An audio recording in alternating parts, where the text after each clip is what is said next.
ফান্ডের আইএসএফ এর চেয়ারম্যান, তিনি খাটের তলায় লুকে থাকে। সায়নী ঘোষরা এরকম মন্তব্য করছে।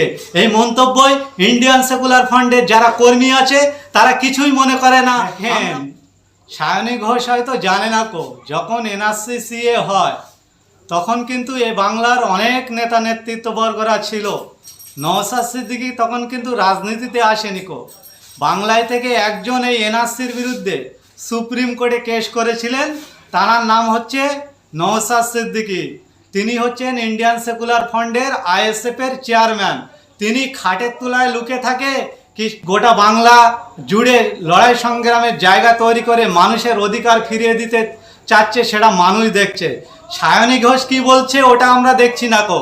সায়নী ঘোষ তো আমরা দেখছি যখন তিনি তার নির্বাচনী প্রচারে আসছেন, তিনি কিছু নৃত্য করে কিন্তু কিছু গান গেয়ে চলে যাচ্ছেন। মানুষ কিন্তু আর নৃত্য নেবে না কো, গান আর নেবে না কো। কেননা এর পূর্বেও যিনি দাঁড়িয়েছিলেন এই মিমি চক্রবর্তী, ইনিও স্টেজে উঠে অনেক গান গেয়েছিলেন, অনেক নৃত্য করেছিলেন। ভাঙড়ের মানুষ কিন্তু বিপদের সময় তানার পাশে পায়নি কো।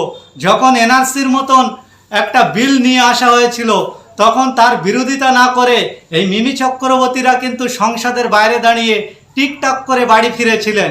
তাই ভাঙড়ের মানুষ তানারা যোগ্য জবাব এই লোকসভা এই যে নির্বাচন, এই নির্বাচনের সঠিক মানুষকে নির্বাচিত করবে বলে আমরা আশা করছি।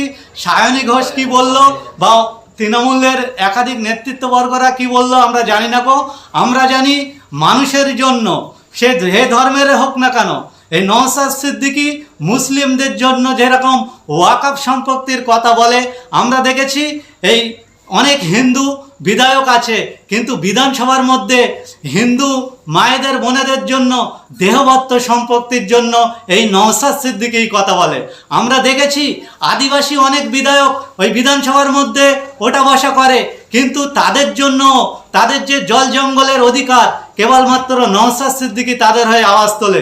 এই আওয়াজ তোলাটাকে তারা সহ্য করে নিতে পারছে না, মানুষ তাদের থেকে আস্তে আস্তে সরে যাচ্ছে। নওশাদ সিদ্দিকী বাংলার মানুষকে জাগ্রত করে তুলছে, তার অধিকার সম্পর্কে বলা শুরু করেছে। সেই জন্য নওশাদ সিদ্দিকী বা ইন্ডিয়ান সেকুলার ফান্ডের বিরুদ্ধে এই সায়নী ঘোষরা এরকম মন্তব্য করছে। এই মন্তব্যই ইন্ডিয়ান সেকুলার ফান্ডের যারা কর্মী আছে তারা কিছুই মনে করে না। আমরা মনে করি যত আমাদের আঘাত নিয়ে আসবে, যত আমাদের আক্রমণ নিয়ে আসবে, যত আমাদের প্রতিহিংসার রাজনীতি নামিয়ে আনবে, আমরা ততই মজবুত হব, আমাদের ততই সমর্থন বাড়বে বলে আমরা মনে করছি।